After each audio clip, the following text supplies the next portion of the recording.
RTV app వార్తల్ని క్షణాల్లో చదివే అవకాశం ఉంటుంది. ఒక న్యూస్ పేపర్, ఒక టెలివిజన్ ఛానల్ మీ చేతుల్లో ఎప్పుడూ ఉంటాయి.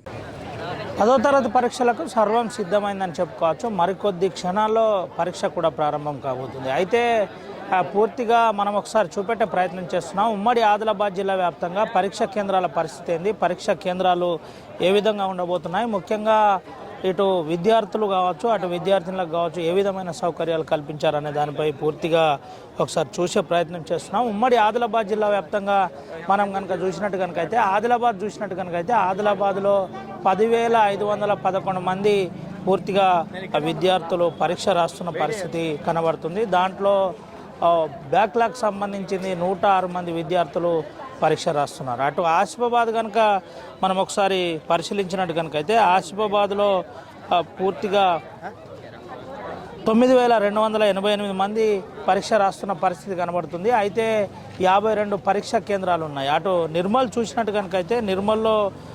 8,923 మంది విద్యార్థులు పరీక్ష రాస్తున్న పరిస్థితి కనబడుతుంది. దాంట్లో దాదాపుగా 47 పరీక్షా కేంద్రాలు ఉన్నాయి. పూర్తిగా ఇటు మంచిర్యాలలో కనుక చూసినట్టు కనుకైతే మంచిర్యాలలో 9,298 మంది పూర్తిగా విద్యార్థులు పరీక్ష రాస్తున్న పరిస్థితి అయితే కనబడుతుంది. 52 పరీక్షా కేంద్రాలు ఉన్నాయి. పూర్తిగా ఉమ్మడి ఆదిలాబాద్ జిల్లా వ్యాప్తంగా కట్టుదిట్టమైన బందోబస్తు కూడా ఏర్పాటు చేశారని చెప్పుకోవచ్చు. ఎటు చూసినా ఎటువంటి అవాంఛనీయ సంఘటనలు జరగకుండా పూర్తిగా పరీక్షా కేంద్రాలకు పరీక్షా పత్రాలు చేరుకున్న పరిస్థితి మనకు కనబడుతుంది. పరీక్షా కేంద్రాలకు పరీక్షా పత్రాలు చేరుకున్న అనంతరం నేరుగా విద్యార్థులను కూడా లోపలికి స్కూళ్ళల్లో అలౌ చేస్తున్న పరిస్థితి అయితే మనకు కనబడుతుంది. పూర్తిగా విద్యార్థులు ఇప్పటికే అన్ని రకాలుగా సిద్ధమై ఉన్నారని చెప్పుకోవచ్చు. మెంటల్గా కానీ అదేవిధంగా పూర్తిగా చెప్పిన విధంగా అంటే పూర్తిగా నిబంధనల ప్రకారం సర్వం సిద్ధం చేశారని చెప్పుకోవచ్చు. అధికారులు కూడా పూర్తి ఏర్పాట్లు చేశారు. ఇటు మనం ఒకసారి బాయ్స్ స్కూల్ దగ్గర సార్తో కూడా మాట్లాడిద్దాం. సార్, ఏర్పాట్లు ఏ విధంగా చేశారు? మేడం గారు ఉన్నారు, సిఎస్డి చాలా పకడ్బందీగా ఉంది. ఎలాంటి ఎలక్ట్రానిక్ పరికరాలు కానివ్వండి ఇతరత్ర ఏమీ తీసుకురావడానికి వీల్లేదు సార్. చాలా స్ట్రిక్ట్గా ఉంది. అకార్డింగ్ టు డిఎస్సి ఏదైతే రూల్స్ ఉన్నావో అవి పాటిస్తున్నాం సార్. ఏంటంటే మన పరీక్షా కేంద్రాల దగ్గరికి పూర్తిగా కొన్ని నిబంధనలు ఉన్నాయి. ఏ రకమైన నిబంధనలు? ఎలాంటి బయటి వాళ్ళని అలో చేయడానికి లేదు సార్. అట్లాగే 144 సెక్షన్ ఉంటుంది సార్, లోపలికి ఎవరు కూడా రావద్దు. ఇది పరిస్థితి. పూర్తిగా పరీక్షా కేంద్రాల వద్ద 144 సెక్షన్ విధించిన పరిస్థితి.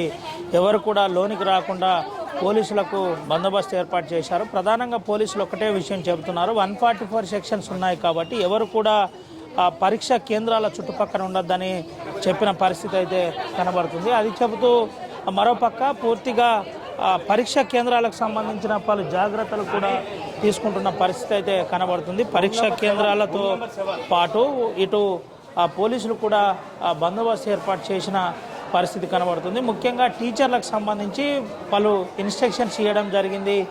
ఎలక్ట్రానిక్ పరికరాలు కావచ్చు, అదేవిధంగా ఇతరత్ర మాస్ మెటీరియల్ కావచ్చు తీసుకురాకుండా అన్ని జాగ్రత్తలు చేపడుతున్న పరిస్థితి అయితే కనబడుతుంది. ఒకసారి మనం పరీక్షా కేంద్రం లోపలికి కూడా వెళ్తున్నాం, లోపల చూపెట్టే ప్రయత్నం చేస్తున్నాం. బయట నుండే పరీక్షా కేంద్రాల పరిస్థితి ఏ విధంగా ఉంది అది చూపెట్టే ప్రయత్నం చేస్తాం. అయితే ఫ్లయింగ్ స్క్వాడ్స్ కూడా ఏర్పాటు చేశారు. ఫ్లయింగ్ స్క్వాడ్ ఏర్పాటు చేసి పూర్తిగా మాస్ కాపింగ్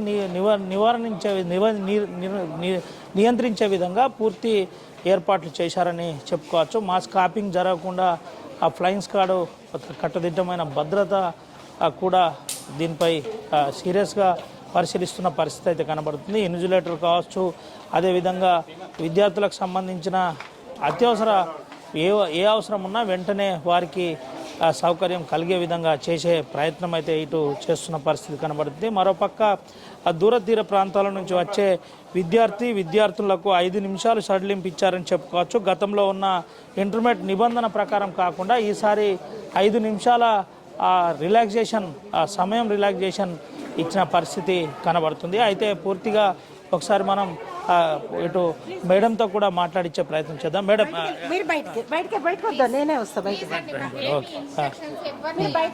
రైట్, ఇది పరిస్థితి. అయితే పూర్తిగా లోపలికి ఎవరికి రాకుండా పలు జాగ్రత్తలు అయితే చేపడుతున్న పరిస్థితి. మీడియాకు కూడా అలౌ లేదు కాబట్టి మనం పర్మిషన్ తోటి చేసే ప్రయత్నం చేస్తున్నాం. అయితే ఒకసారి మేడంతో కూడా మనం ప్రిన్సిపల్ మేడంతో కూడా మనం మాట్లాడించే ప్రయత్నం చేస్తున్నాం. అన్ని ఏర్పాట్లు ఇప్పటికే పూర్తి చేసిన పరిస్థితి అయితే కనబడుతుంది. ఎటువంటి ఇబ్బంది లేకుండా పరీక్షా కేంద్రాలు ప్రశాంతంగా పరీక్ష జరిగే విధంగా అయితే చూస్తున్నాం. మేడం ఎట్లా ఏర్పాటు చేశారు మేడం, ఏంటి పరిస్థితి? మాకు ఇక్కడ బాయ్స్ స్కూల్లో 188 మంది వచ్చారండి. రూమ్కి 24 చొప్పున 8 రూమ్లు అరేంజ్ చేశాము. సెల్ ఫోన్స్ అలౌడ్ లేదు, స్మార్ట్ వాచెస్ అలౌడ్ లేదు. ఇన్విజిలేటర్స్ దగ్గర ఫోన్స్ కానీ అవి ఏమీ లేకుండా చూసుకుంటున్నాము. ఇన్విజిలేటర్స్ దగ్గర కూడా ఎలక్ట్రానిక్ గాడ్జెట్స్ ఏమీ కూడా లేవు. వాటర్ ఫెసిలిటీ అవన్నీ కూడా ప్రొవైడ్ చేశాము. వాష్రూమ్స్ అన్ని క్లీన్ చేయించాము. పిల్లలందరూ ప్రశాంతంగా రాసేటట్టుగా చూస్తున్నాం సార్. ఇప్పటికే ప్రశ్న పత్రాలు చేరుకున్నాయా? ప్రశ్న పత్రాలు ఇప్పుడే తీసుకొచ్చాం సార్ పోలీస్ స్టేషన్ నుంచి ఎస్కార్ట్ సహాయంతో. ఒక 15 మినిట్స్ తర్వాత పరీక్ష ఏ సమయం నుండి ఏ సమయం వరకు? 9:30 to 12:30 సార్. 9:30కి స్టార్ట్ అవుతుంది, 12:30 వరకు ఉంటుంది సార్. ఒక ప్రిన్సిపల్గా విద్యార్థులకు మీరు ఇచ్చే సందేశం ఏంటి? పిల్లలు టెన్షన్ లేకుండా హాయిగా ప్రశాంతంగా పరీక్ష రాసుకునేటట్టుగా మేము ఏర్పాటు చేశాం కాబట్టి ఆ అవకాశాన్ని సద్వినియోగం చేసుకొని వాళ్ళు చక్కగా ఎగ్జామ్ రాయాలని కోరుకుంటున్నాను సార్. ఇది పరిస్థితి. ప్రశాంతంగా టెన్షన్ లేకుండా పరీక్షలు అన్ని ఏర్పాట్లు చేశాం. పూర్తిగా దాన్ని వినియోగించుకోవాలని చెబుతున్న పరిస్థితి అయితే కనబడుతుంది. ఇప్పటికే అన్ని ఏర్పాట్లు చేశారు. అటు నిర్మల్ కావచ్చు, ఇటు ఆసిఫాబాద్ కావచ్చు, అదేవిధంగా ఆదిలాబాద్ కావచ్చు, ఇటు మంచిర్యాల కావచ్చు, అన్ని ఏర్పాట్లు పూర్తి చేశారు. మళ్ళీ చెబుతున్నాను, పరీక్షా కేంద్రాల వద్ద పోలీసులు 144 సెక్షన్ విధించారు. ఎప్పుడు ఉంచే విధంగానే ఉంచారు. అయితే పరీక్షా కేంద్రాల చుట్టుపక్కల ఎవరిని కూడా రానియకుండా పలు జాగ్రత్తలు ఉండబోతున్నాయి. ఎవరు కూడా దీన్ని రూల్స్కు విరుద్ధంగా ప్రవర్తించొద్దని చెబుతున్న పరిస్థితి కనబడుతుంది. బంగారు భవిష్యత్తు విద్యార్థులది కాబట్టి 10వ తరగతి తొలిమెట్టు కాబట్టి పూర్తిగా అన్ని ఏర్పాట్లు చేశాం. అందరు జాగ్రత్తగా దీన్ని ఫాలో కావాలని చెబుతున్న పరిస్థితి అయితే కనబడుతుంది. దీనికి సంబంధించి అన్ని ఏర్పాట్లు చేశామని చెబుతున్న పరిస్థితి అయితే కనబడుతుంది. దీంతో పాటు ముఖ్యంగా పరీక్షా కేంద్రాల వద్ద తాగునీరుతో పాటు అత్యవసర ఏ అవసరం ఉన్నా వెంటనే వారికి పెన్ లాంటి సాయం కావచ్చు, అదేవిధంగా వాటర్కు సంబంధించిన సోర్స్ కావచ్చు, ఏ సోర్స్ చేయడానికైనా ఏ అవసరాలకైనా మేము సిద్ధంగా ఉన్నామని అటు టీచర్లు చెబుతున్న పరిస్థితి అయితే కనబడుతుంది. ఏది ఏమైనప్పటికీ విద్యార్థులకు సంబంధించిన భవిష్యత్తు కాబట్టి అటు అందరూ సహకరించాలని చెబుతున్న పరిస్థితి అయితే కనబడుతుంది. ముఖ్యంగా